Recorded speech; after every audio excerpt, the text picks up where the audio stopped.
Hi, I'm Hal Roberts. This is Bridge City News. Here's some of the top stories we've been following. Lethbridge police are warning of another scam in our city, this one involving gift cards. Politicians and business groups across the United States want Canada to drop the ArriveCan app. We will explain why. And around 4,000 beagles are up for adoption. We will tell you where you can get a hold of these four-legged furry friends. Your nation. Your province. Your southern Alberta. From the heart of Lethbridge, it's Bridge City News with Hal Roberts. Thanks so much for joining us. An increase in gift card-related fraud is prompting the Lethbridge Police Service to issue a warning. The Economic Crimes Unit has received a half a dozen complaints from local victims who bought gift cards as part of a scam. Police say over $500,000 has been allegedly taken from victims so far this year from various scams. In addition, a total of $50,000 has also been lost to cryptocurrency scams. Last year, around $200,000 was lost. Most scams come through email or through the phone, where fraudsters pretend to be from a bank or a government agency. Staff from the Economic Crimes Unit say that seniors are primarily targeted. The seniors who have gone through life have thousands of dollars that are at their disposal, and sometimes fall victim to somebody that might be very convincing over the phone or through email, or sometimes just a pop-up that says you have a virus, that somebody that might not be tech savvy that just falls for a particular scam. So not everybody falls for the same scam. It just they implement so many of them that they just need to find one person that's willing to fall for that. Now, if you've been the victim of a scam and have lost money, you can report it by calling the LPS complaint line at 403-328-4444. The Lethbridge Salvation Army was the victim of vandalism last Friday. Lethbridge police say 2 vehicles were damaged at their location, with the gas tanks being ruptured. The attack caused fuel to leak onto the parking lot and into the sewer system. Major Donald Bladen, the Salvation Army's Community Ministries officer, says this isn't the first time that they've been targeted, and he would like to reach out to those responsible for the damage. I think whoever is running around the community, and I would imagine it's probably a very small group of people doing these kinds of things, I would ask them to just simply come and knock on the door if they have need, to call our office if they have need. I mean, we're the people that are appointed by God to help, and are appointed by our city and are given licenses and abilities and access to be able to help people. And to do this to us, or to do this to anybody, it's just so incredibly wrong. It's incredibly destructive, and it doesn't help anybody. The Salvation Army supports vulnerable people in 400 communities across Canada and more than 130 countries around the world. A Crow's Nest Pass man has been arrested for child sexual exploitation offenses. The 35-year-old man from Coleman was taken into custody by Alert's ICE unit on August 18th with the help from the Crow's Nest Pass RCMP. The suspect's name is not being released to protect the identity of the victim. The man faces charges including making, possessing, accessing, and distributing child pornography. A number of computer and electronic devices were seized from the suspect's home in Coleman. Police say as the investigation is ongoing, more charges could be laid. Nonprofits can now apply to win thousands of dollars. The Community Foundation of Lethbridge in southwestern Alberta is now accepting applications for the Community Priorities Fund and the Henry S. Varley Fund for Rural Life Grant Programs. A total of $500,000 will be distributed to eager charities in southwestern Alberta through 2 annual calls for applications. Charlene Davidson, the Executive Director of the Community Foundation, says with a high cost of inflation these days, Canadians are curtailing their spending habits, and it's vital to get the money out to those who need it the most. And that includes charitable giving. So for us to be able to offer these grants programs to our charitable sector, which supports our larger community as a whole, is really critical at this point in time, because charities aren't receiving the same donations that they were receiving pre-COVID or even during COVID, because this pandemic has gone on a lot longer than we all realized, and now the far-reaching consequences are happening, such as the increase in our cost of living. So it's critical for us to be able to get this money out and support the community. Applications for the grant programs are due by 4 p.m. on October the 17th. This year's Terry Fox Run will be taking place at a new location. An official with the event says they made the decision to move locations from the Civic Center track to Legacy Ridge Park because of logistical reasons. Lorianne Johansson says they were running into issues like wheelchair accessibility and the gravel at the track. The gravel at the track is somewhat difficult to navigate if you are using wheels of any kind. And the Terry Fox Run is designed to be absolutely inclusive. So if you are in a wheelchair or you use a walker or a cane, we would invite you to participate. And the Legacy Picnic Shelter is much more equipped for the things that we need logistically for the run.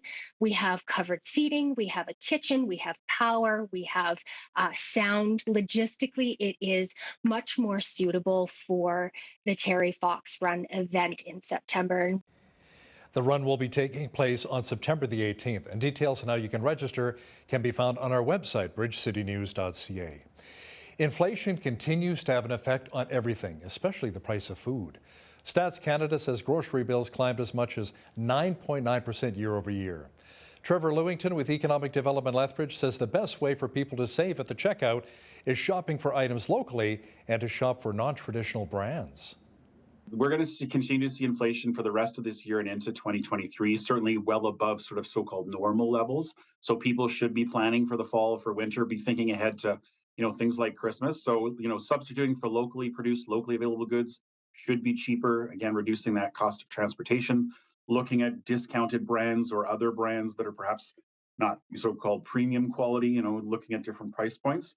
But it's going to be a struggle. If people are already hurting today, it's not going to get better for the next few months. And so people need to be thinking ahead for sure. Meanwhile, CPC leadership hopeful Pierre Poilievre, on a video posted to his Twitter page directed at Prime Minister Justin Trudeau, says the average person is concerned about being able to afford food. In fact, there's a poll out, Justin, you might find interesting. About a quarter of Canadians are now borrowing money just for essentials like eating. Justin, can you imagine taking out a loan so that you can eat? Remember when you said that you were borrowing money so that Canadians didn't have to? Well, now Canadians are borrowing up a storm because they can't afford the higher prices that you've imposed on them, right?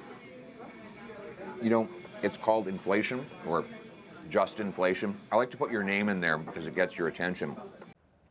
Poilievre says inflation across Canada has caused food prices to jump by as much as 10%. The city of Lethbridge is getting ready for the return of Whoop Up Days, which begins on Tuesday. Now, the event, now in its 125th year, will kick off with a Whoop Up Days parade beginning at Park Place Mall at 9 a.m. on Tuesday. Make sure you watch for Bridge City News being in the parade once again this year. The parade will travel along 3rd Avenue and ending at Galbraith Elementary School. This year's Whoop Up Days will include a pro rodeo, powwow, lots of exhibitors, rides, and food. The event runs from Tuesday till Saturday at the Lethbridge and District Exhibition Grounds. Whoop Up Days isn't the only festival Southern Albertans can partake in this week. The town of Taber is hosting a festival in honor of their famously grown vegetable. BCN's Jeanette Rocher visited the region recently and spoke with Taber Mayor Andrew Prokop about this 37th annual Taber Corn Fest. So Mayor Prokop, what people can expect is rides, right? There's Midway, there's all kinds of food, there's vendors, there's a stage behind us, which means there's going to be some performances, right? That's right. As I said, the Midway is a big thing for the kids. Many other events, petting zoo, magicians coming out also.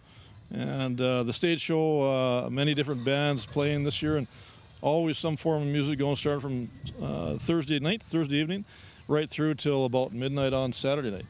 Taber's a town of 9,000. How much does that grow during a Corn Fest? What's the attendance like? It's been said somewhere in the guesstimated the 20 to 30,000 are probably visiting here. Some, I think I said before, are kind of repeat numbers that would be here more than once at any given time. But they figure somewhere in that 20 to 30,000 range that are actually here enjoying the festival for the 3-day activities. That is fantastic. It is really fun. There's fireworks too, right? There is, yeah. That's Saturday night, just roughly about 10:30. That would be back in the golf course area. So, right, you can just be anywhere in the park here and see the fireworks. So it's definitely a tradition here in Taber, along with the corn. It is, absolutely. Like I said, it gets bigger and better every year, and even to the extent the car show is, I think they had a record year with around 300 vehicles last year entered. So I know Lethbridge get a little bit bigger with their car show there, but it's for Taber, we're doing very well also in that regard. Really a great event for all to be involved with, and And can't say enough great things about it. It is the absolute best. You got to get here. Tabor Corn Fest runs August 25th through the 27th, beginning with a parade on Thursday and ending with the fireworks on Saturday night. Admission to the festival is free for all 3 days. Well, we just mentioned a part of what makes Tabor so special is what grows there. You may have likely seen the trucks around the city selling some of their famous corn. Many would argue that Tabor corn is some of the best in Canada because it's naturally sweeter than most. But what gives it that special flavor? Jeanette Rocher visited one of the growers in the region to find out. We want to know exactly what makes Tabor corn so sweet, so special, so delicious, so different from any other corn. Well, to start off is the heat units that we have here, our irrigation systems, being able to keep it wet so that it can grow to its max potential, and also the hot days and the cold nights, because the cold nights will actually push the sugar out of the leaves into the ear. So that's what makes it sweeter than the rest. Your little sister Julianne is here. Julianne, you can come on over. You were telling me something interesting, how it's so unique to Southern Alberta that even if you tried to grow this in Lethbridge or Coaldale or one of the other towns, it wouldn't quite work, would it? No, the heat units in Tabor really affects it because, like in Lethbridge, we don't have that. So it won't have the heat to produce the great corn that it does. So that's why we are known for our great corn in Tabor, because we have these really hot heat units to help it grow. There's nothing like that peaches and cream Tabor corn. Love it. Well, from the cornfields to the studio, Jeanette Rocher is now with an early peek at the forecast. Jeanette, we have Whoop Up Days this week and Tabor Corn Fest just around the corner. With all of the festivals taking place here in southwestern Alberta, will Mother Nature be raining in our parade? Well, I would advise that anyone planning to attend the parade tomorrow should probably pack an umbrella, because it looks like we could get rain in our parade.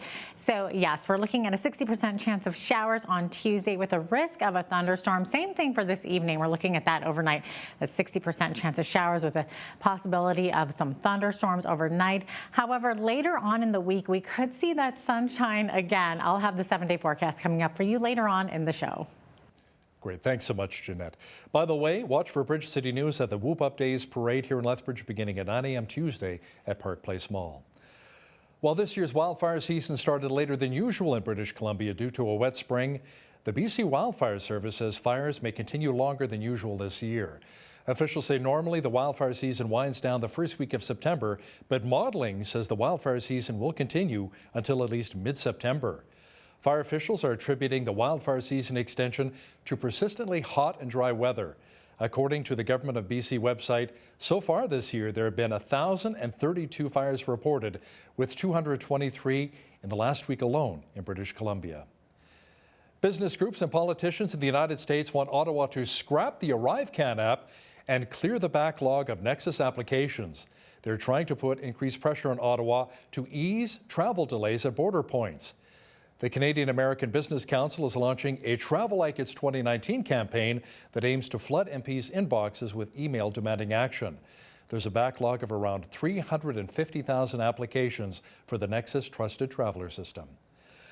Moderna says Canada has purchased 4.5 million new doses of its bivalent vaccine that targets both the original strain of COVID-19 and the Omicron variant. Ottawa pushed for the delivery date for another 1.5 million doses and agrees that Moderna will convert 6 million doses of its original vaccine to bivalent doses. Health Canada is still reviewing Moderna's vaccine along with a bivalent vaccine developed by Pfizer-BioNTech. The Canadian Medical Association has hired its first Indigenous president. He's also their youngest president. 40-year-old Dr. Alika Lafontaine says he wants to draw on his Indigenous identity and youthfulness to advocate for solutions in Canadian Medicare.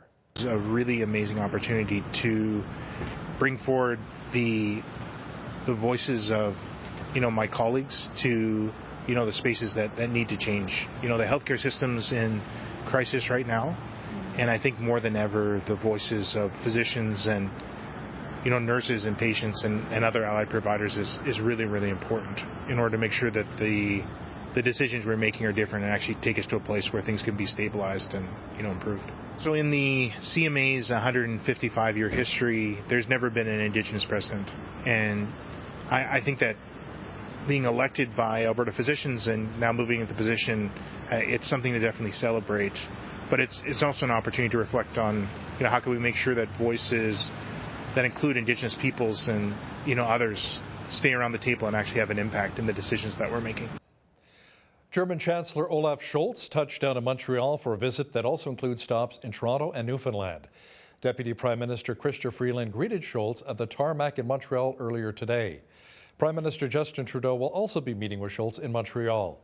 Trudeau's office says the leaders hope to encourage investment and partnership opportunities, including in the critical minerals and automotive sectors.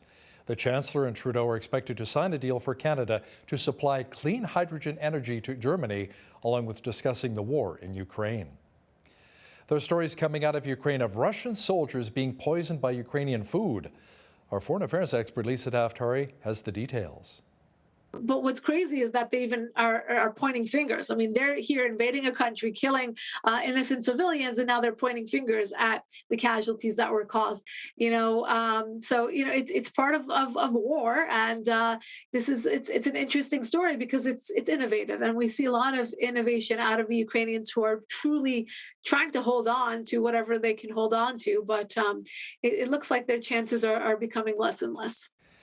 Lisa will also discuss how former NBA star Dennis Rodman is headed to Russia to push for the release of WNBA star Brittany Griner, who was sentenced to 9 years in prison for drug possession. Watch the full interview coming up after Business News. Heavy rain across much of Dallas, Fort Worth, and Texas caused major flooding on Monday. The rising waters submerged vehicles as officials warned motorists to stay off the road. Eastern Dallas saw a whopping 15 inches of rainfall. During an average summer, Dallas usually sees a total of only 8 inches of rain. At one point overnight, the rainfall rate climbed to around 3 inches an hour, forcing a number of drivers to simply abandon their vehicles. Emergency officials say they responded to 186 high water incidents, along with 314 car crashes.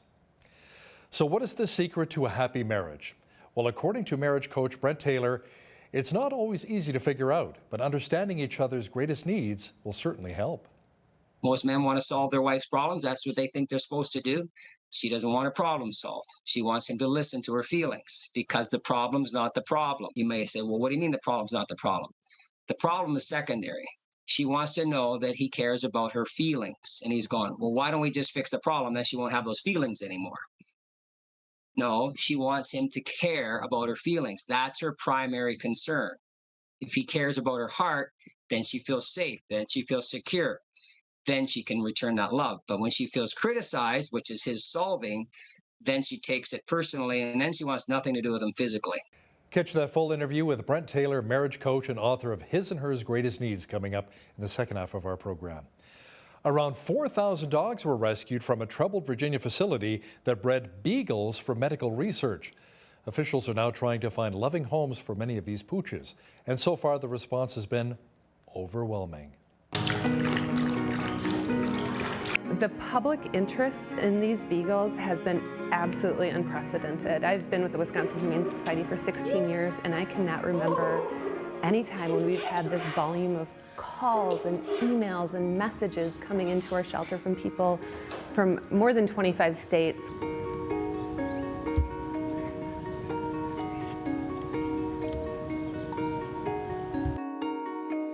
Prepared to spend as much as it took to bring home specifically 2 puppies. This one is Mia, Rosie, and this one is Millie.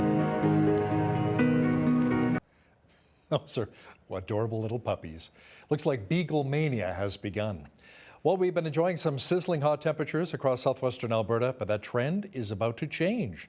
Complete weather details are on deck.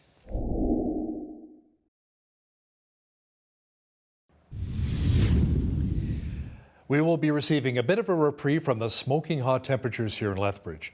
Jeanette Rocher is in now with all of the weather details. Jeanette, good news for farmers is that more moisture may be on the way soon, but also bad news and that it may rain during the Whoop Up Days parade. I know, Lethbridge's first parade in 3 years, and what happens? It looks like we could get rained out. So 60% chance of showers developing overnight this evening with a chance of some thunderstorms into tomorrow, Tuesday. That's when we're looking at that 60% chance of showers as well. With that risk of a thunderstorm, hopefully it will stay at bay at least until after that parade. But like I said before, pack an umbrella just in case. We're looking at a high of only 20 degrees. It's going to feel chilly too compared to what we have been experiencing. Into Wednesday, we're looking at a high of 23 with mainly cloudy skies. Thursday, another 60% chance of showers.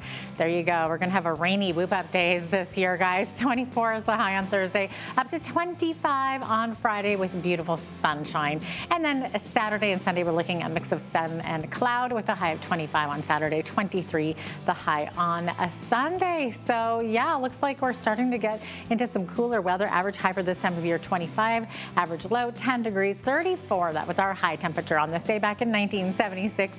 And in 1992, we had our chilliest, which was 0 degrees. Sun rose this morning at 6:32 and our sunset this evening at 8:36 p.m., giving us 14 hours and 4 minutes of daylight. Pretty soon we're going to be in that 13-hour mark as the day's getting shorter. 23 the high tomorrow in Victoria, looking at mainly sunny skies, a bit windy in the Juan de Fuca Strait. 24 the high in Vancouver, increasing clouds throughout the day and about a 30k wind there as well. 26 the high tomorrow for Edmonton, sunny skies and a bit of fog patches. 19 only the high in Calgary tomorrow.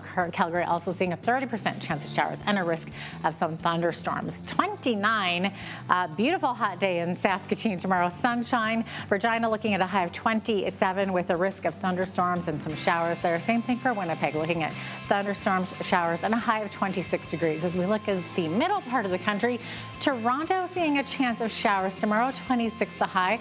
Ottawa could see 5 to 10 millimeters of rain tomorrow. There is a risk of a thunderstorm there as well, 22 the high. 22 also the high in Montreal tomorrow. Montreal looking at a 40% chance of showers. Now Fredericton also seeing a 5 to 10 millimeters of showers there. 21 the high there, 23 the high in Halifax tomorrow. Could see some showers there. Scattered showers also in Charlottetown, 22 the high there as well. Looking at some thunderstorms as well in Charlottetown, 22 the high tomorrow. In St. John's, Newfoundland with partly cloudy skies. So there you have it. That is your forecast. Shares in AMC Entertainment and other movie theater operators fell after Cineworld Group announced it was considering filing for Chapter 11 bankruptcy protection. The London-based Cineworld says bankruptcy is one option it's considering, as it's really struggled to rebound from the impact of the COVID-19 restrictions. It also took a hit from terminating its 2020 takeover of Cineplex. An Ontario court says it breached its obligations to the Canadian movie chain and awarded Cineplex $1.23 billion in damages. Cineworld is appealing the ruling. It says it expects operations to run normally following any filing and that there would be no significant impact on its employees.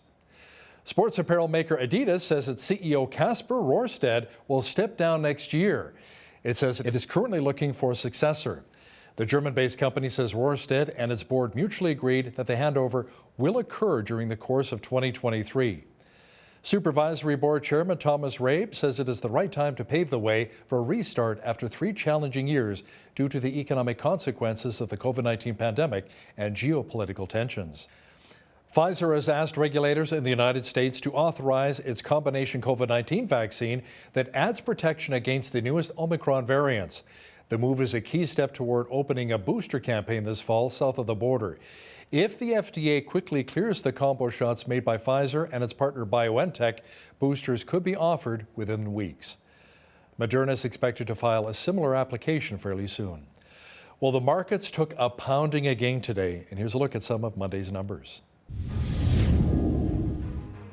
The TSX was down 136 points on the day to 19,974. The Dow was down 643 to 33,063. The S&P 500 was down 90 points on the day to 4137, and the Nasdaq was down 323 to 12,381. West Texas Intermediate Oil was down 54 cents to $90.23 U.S. per barrel. Natural gas was up 46 cents to $9.80 U.S. Gold was down 8 cents to $17.3622 U.S. an ounce, and silver was even on the day at $18.99 U.S. an ounce. Feed wheat is at $8.27 per bushel, barley's at $7.70, canola's at $19.20, and corn is at $10.66 per bushel. Live cattle were down 38 cents to $141.23. Feeder cattle were down a dime to $181.40, and lean hogs October contract was up 85 cents to $93.98. The Canadian dollar was down slightly over the past 24 hours to $76.60 U.S.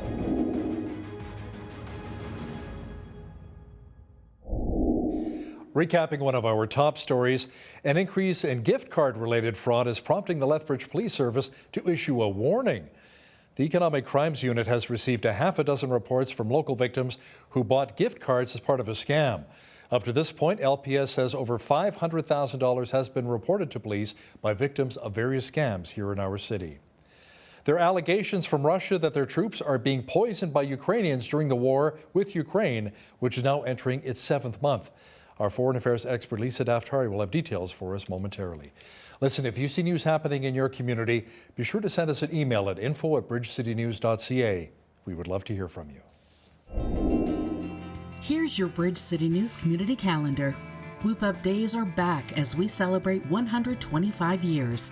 Beginning August 23rd, take in the parade through downtown Lethbridge, and then at Exhibition Park, enjoy a full 5 days of your favorite sights, sounds, smells, and tastes.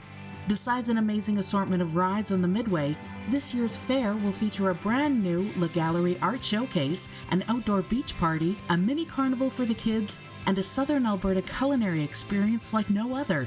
So much more to see and do. For more information, visit whoopupdays.ca. Go back in time and see what it was like to live as a pioneer. Coyote Flats Pioneer Village is a Western heritage museum located 1.5 kilometers south of Pitcher Butte. Walk through the village and see a railway station, post office, fire hall, school, and so much more. This museum is open daily from 9 a.m. to 4:30 p.m. with admission of $10 for adults or $20 per family. For more information, visit coyoteflats.org. And that's your Bridge City News community calendar.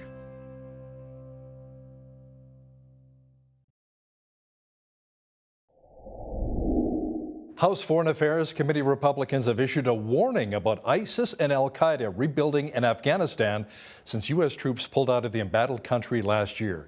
To chat about this in more detail is our foreign affairs expert and one of our regular contributors, Lisa Daftari, joining us once again from Los Angeles. Lisa, the committee's report discussed the many connections between the ruling Taliban and al-Qaeda. Right. It's only been 1 year, 365 days. And look at what developments have already come up out of the Afghanistan that we withdrew from, leaving weapons and assets and the entire country in the hands of the Taliban. Now, what we did not anticipate is that it's going to grow into a terror cell worse than the way we found it 20 years ago when the United States went in with allied forces to fight in the aftermath of 9/11 to look for al-Qaeda. Now, not only did they find al-Qaeda, obviously, Zawahiri, the leader and mastermind of al-Qaeda, was hiding in plain sight in Afghanistan. But now officials are warning that it will become a hub, not just for al-Qaeda, but also for ISIS-K. Why wouldn't it? I mean, look, the country is being run by the Taliban, a terror group in and of itself, right? So why wouldn't it sublease, so to speak, its dirty work and its territories to other terror groups? The calculation that the West has always made is that these terror groups are in competition. They're in competition for funding, for terror attacks, to claim terror attacks. And while that might be true on a certain scale, on the macro scale, they would much rather be united against the West. And that's exactly what we're seeing here.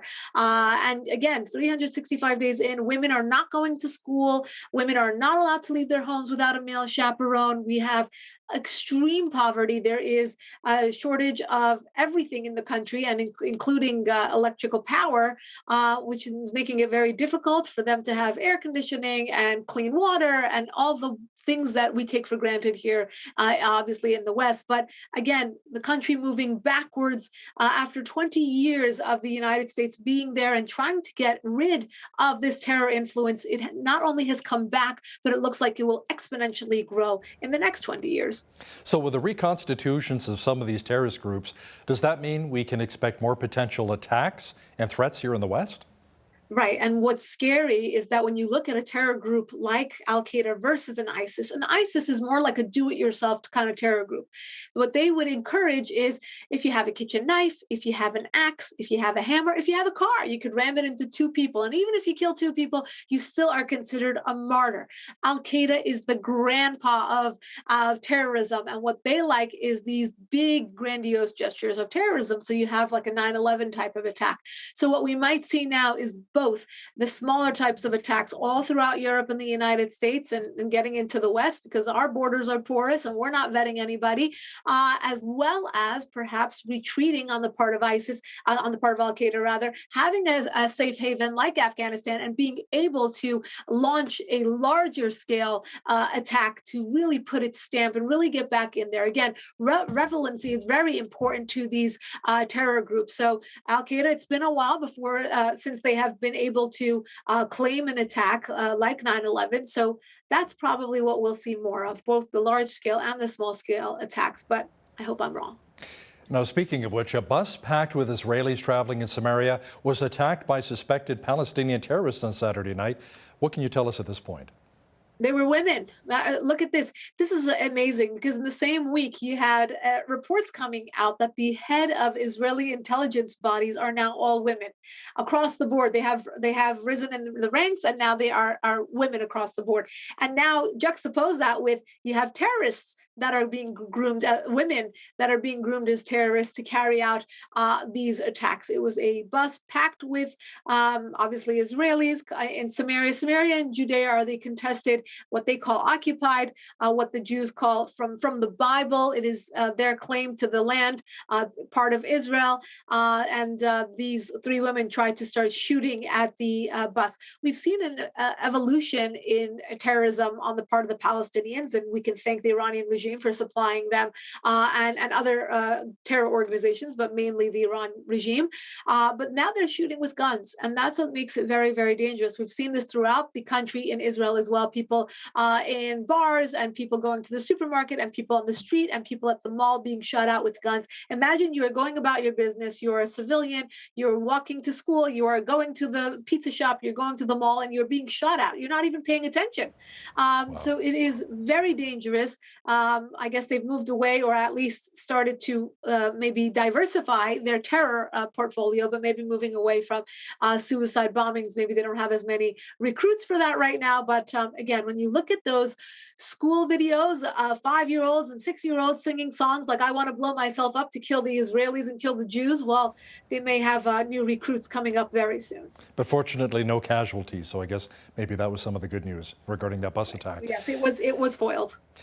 Lisa, Iran has dropped its demand to have the Islamic Revolutionary Guard Corps removed from the U.S. list of terrorist organizations as an apparent precondition for reviving the 2015 nuclear deal. Why the change of heart from the Islamic Republic?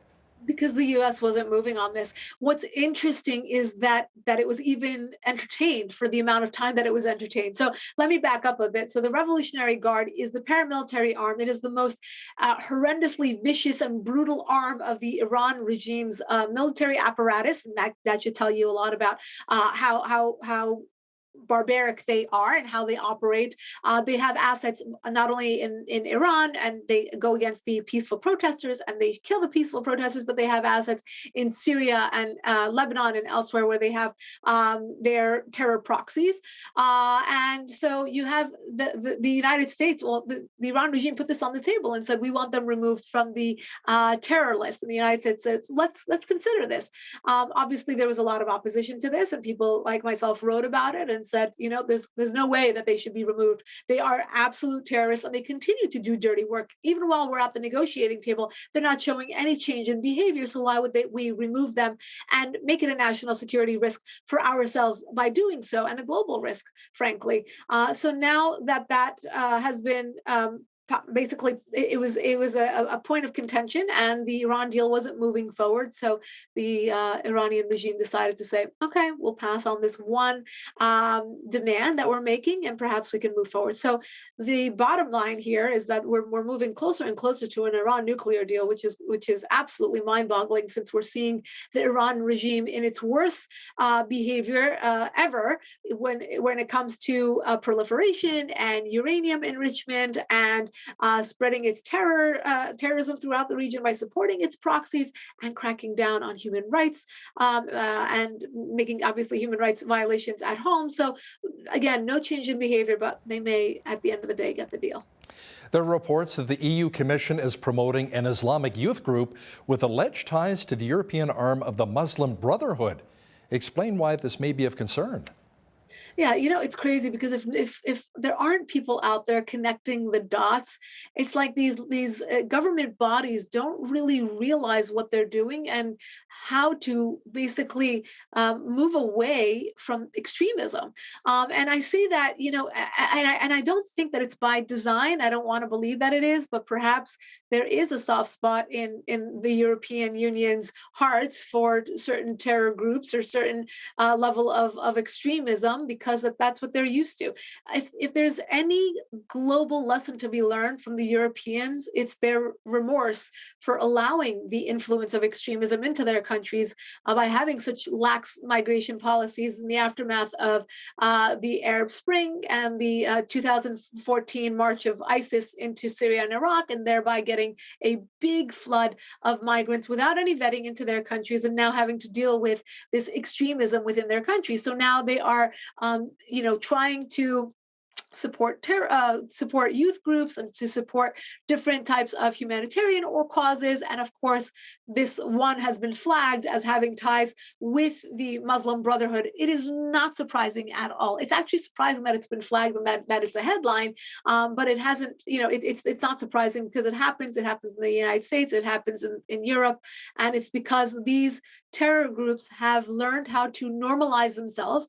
They've learned how to embed themselves in government, in Congress, within these humanitarian organizations. We had Human Rights Watch, which is a humanitarian body that is completely anti-Semitic. And when you look at their actual content and their leaders and what they're spewing, it's completely extreme and it's completely anti-Semitic. But no one really, it's become normalized, is what I'm trying to say. And I think that is partially because of the PR movement by these terror groups to say we can't be extreme anymore. We have to tone it down a bit and embed ourselves, kind of Trojan horse ourselves into normal society. And this is the result. Lisa, Russia's defense ministry accused Ukraine on Saturday of allegedly poisoning some of its servicemen in the southeastern part of the country in late July. Now, Ukrainian officials shot back by saying, no, the alleged poisoning could have been caused by Russian forces eating expired canned meat. So what was it? Yeah, it's a funny story. I say funny. I mean, obviously the loss of life is never funny, but if you remember, this was a story about Ukrainian forces making cake. And I don't even know if it was Ukrainian forces or Ukrainian grannies making poisoned cake and then serving it to the Russians. And then they basically died from the poisoning. And obviously this story was flagged by the Russians and they accused the Ukrainians. But what's crazy is that they even are pointing fingers. I mean, they're here invading a country, killing innocent civilians, and now they're pointing fingers at the casualties that were caused. So it's part of war, and it's an interesting story because it's innovative, and we see a lot of innovation out of the Ukrainians who are truly trying to hold on to whatever they can hold on to, but it looks like their chances are becoming less and less. Former NBA star Dennis Rodman is apparently going to Russia. He says he's planning to push for the release of WNBA player Brittany Griner, who was sentenced to 9 years in jail for drug possession.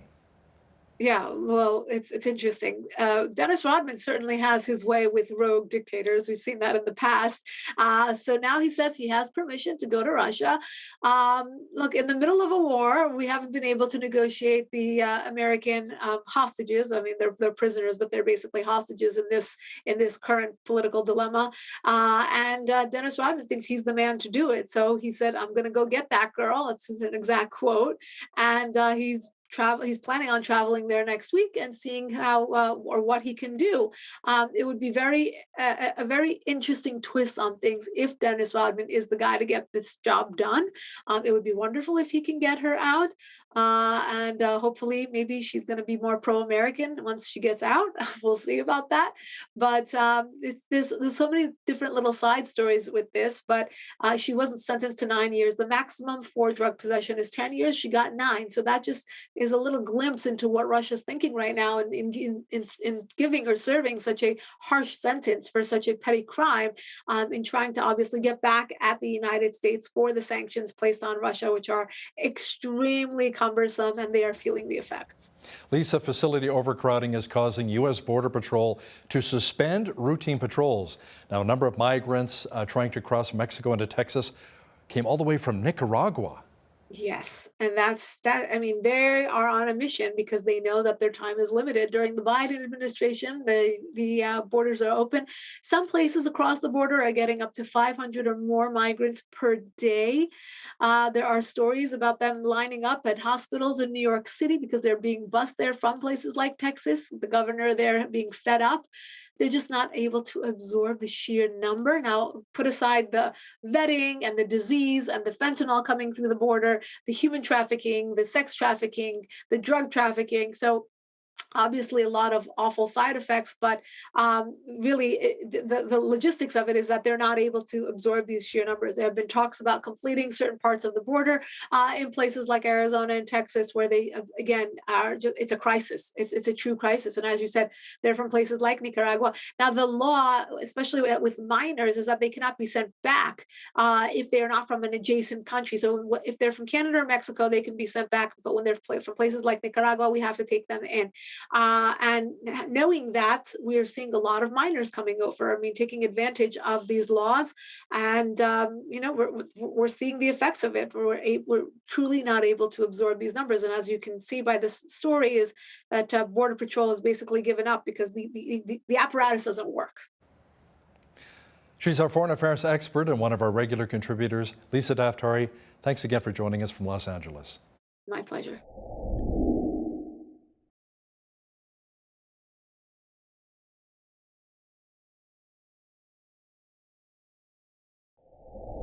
Well, marriage can be a minefield with unexpected blow-ups. So today's guest is going to share some keys to avoid hitting those mines and how to fix things if you do. Brent Taylor is a Lethbridge marriage coach and the author of Hers, Greatest Need. Welcome to Bridge City News, Brent. So great to have you on again. Thank you. Great to be here. Okay, so you yourself have gone through divorce and some tough times. Maybe you can give us a bit of your backstory. My backstory is I needed to be broken to be awoken. I didn't realize I was going in the wrong direction, and I didn't realize how selfish I was. And so, you get teased and bullied when you're young and you're a fat little porker, and you grow up with a lot of insecurities, and that turns into some so-called addictions. And so you want to make it right. So I raised $20 million and started the largest manufacturing plant in Canada, and I was going to the moon. I went from nobody to somebody, and then I went to nobody. And so, but I needed to be broken to be awoken. And I just got to be honest, God had to get a hold of me. And I needed to realize I was making it all about me versus what can I do for you? And that's really the essence of the breakdown of every marriage, is we make it about me. And that doesn't work. Okay. So I was married for 26 years. And lost everything.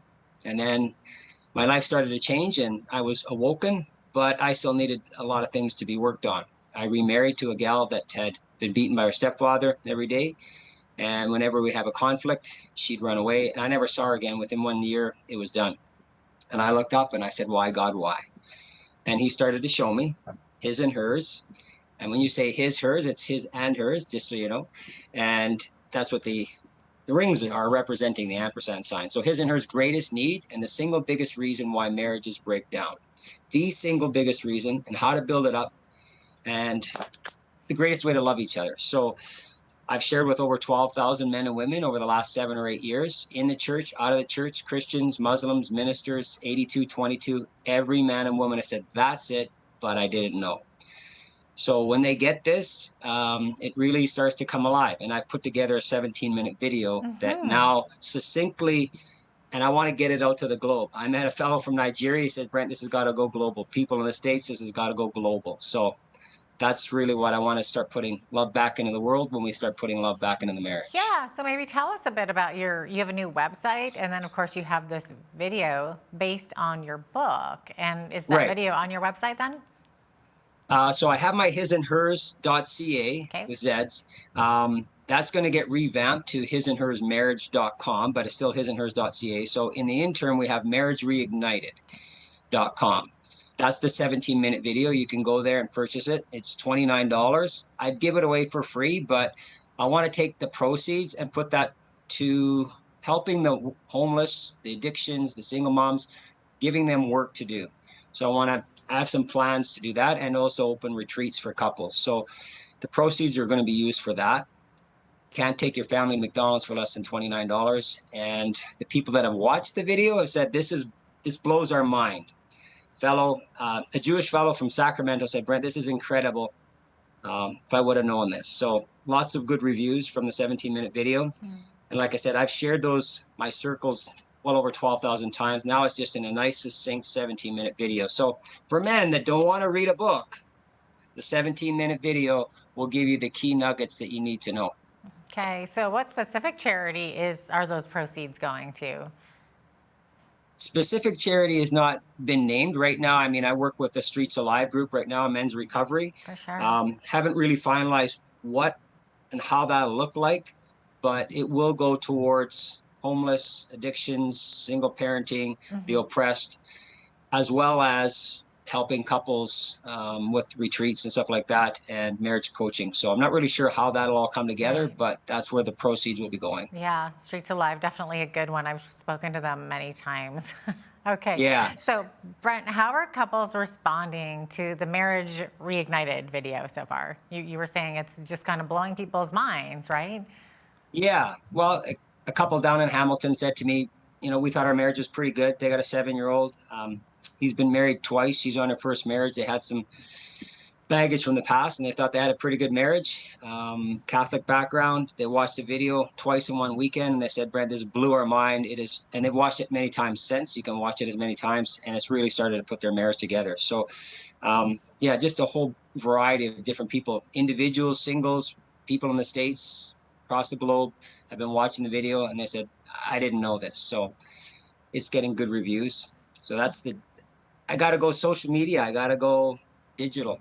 Right. It makes sense in this day and age. So what is so mind-blowing about what you're saying?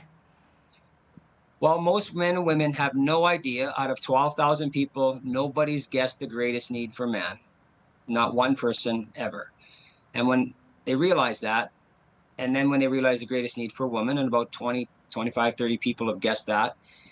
And what breaks it down when a man feels his greatest need isn't being met? And it happens in every man. And what happens when a woman responds to what he does and what she does, and it just actually creates more fear, and it goes around and around and around. They didn't see that, but when I describe it to them, they see that's exactly what happens. And then putting it back together, what he needs to do to put it together and what she needs to do, and the greatest way to love each other.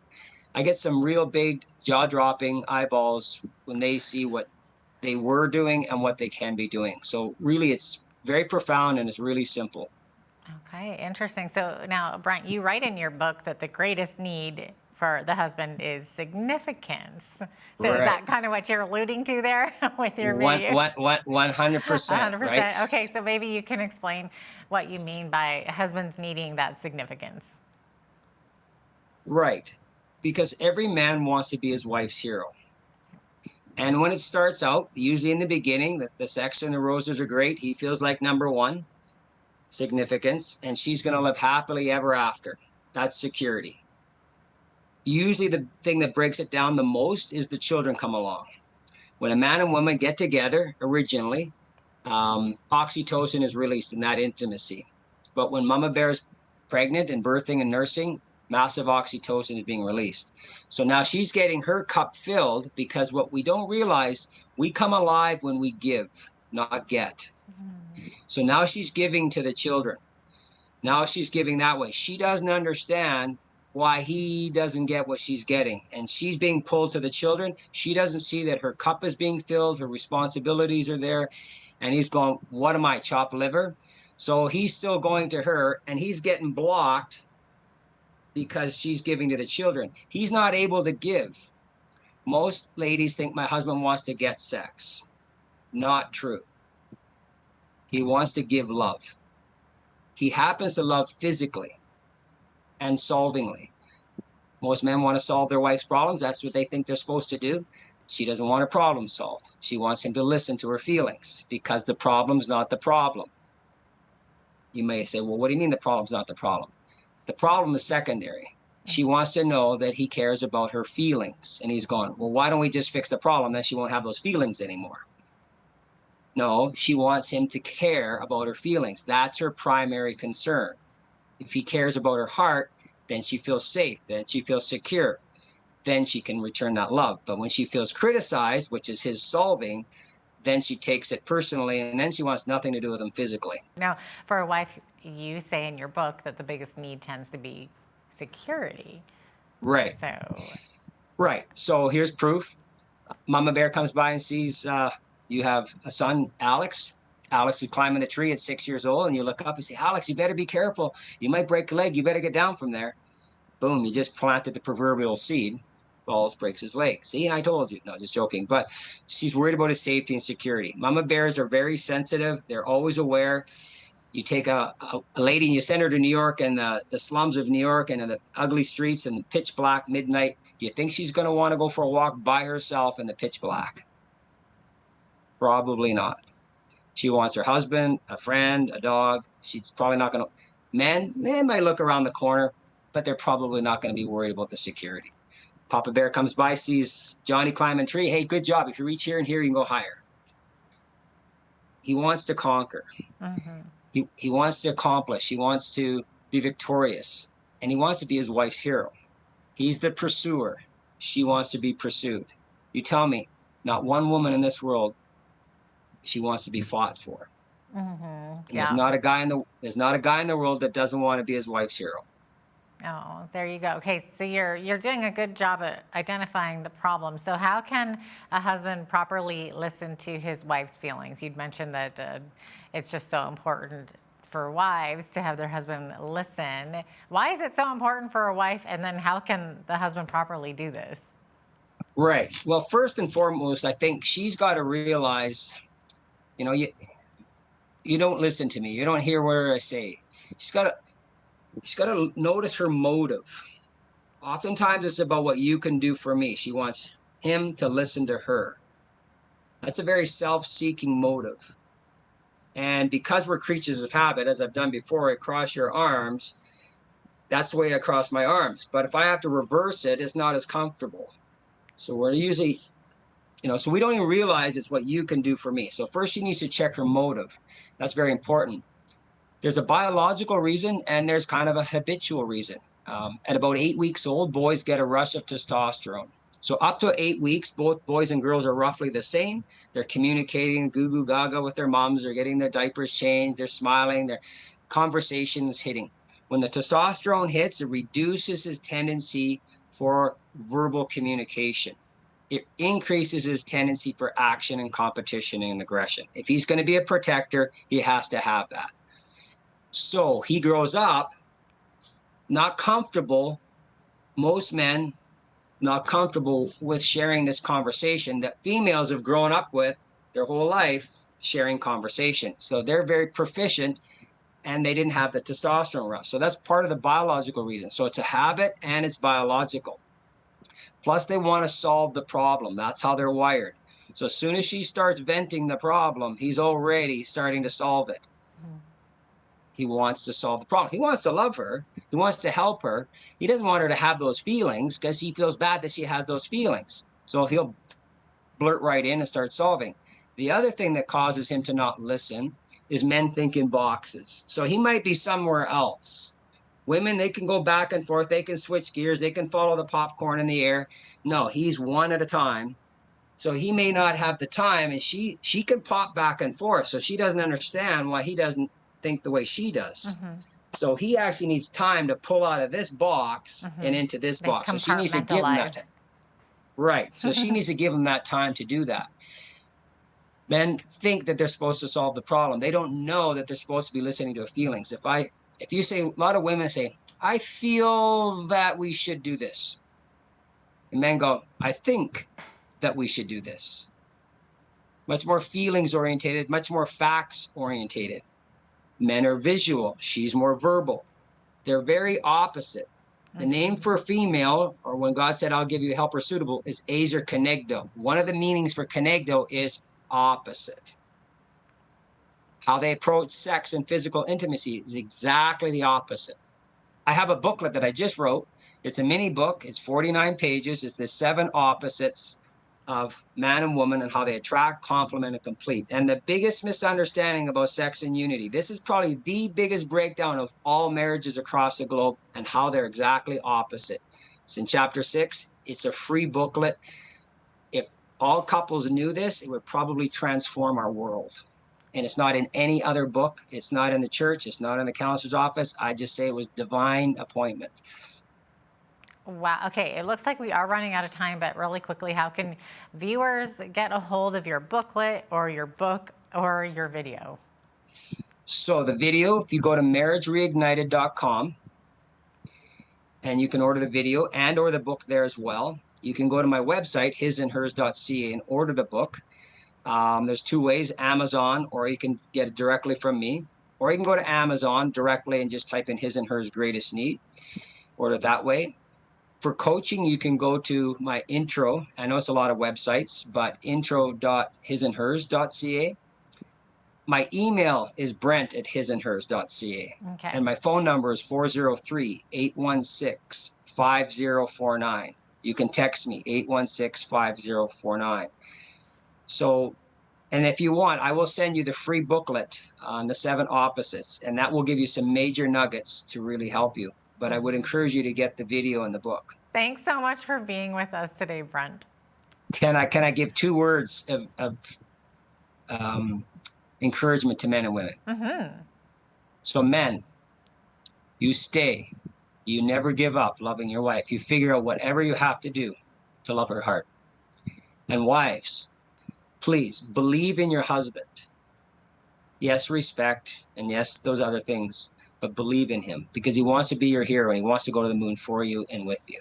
So thank you. So sweet.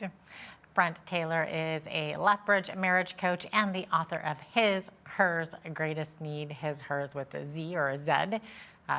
I know that might be a little confusing when we're trying to Google it, so just remember that. I'm Jeanette Roche on behalf of all of us here at Bridge City News. Thanks for watching.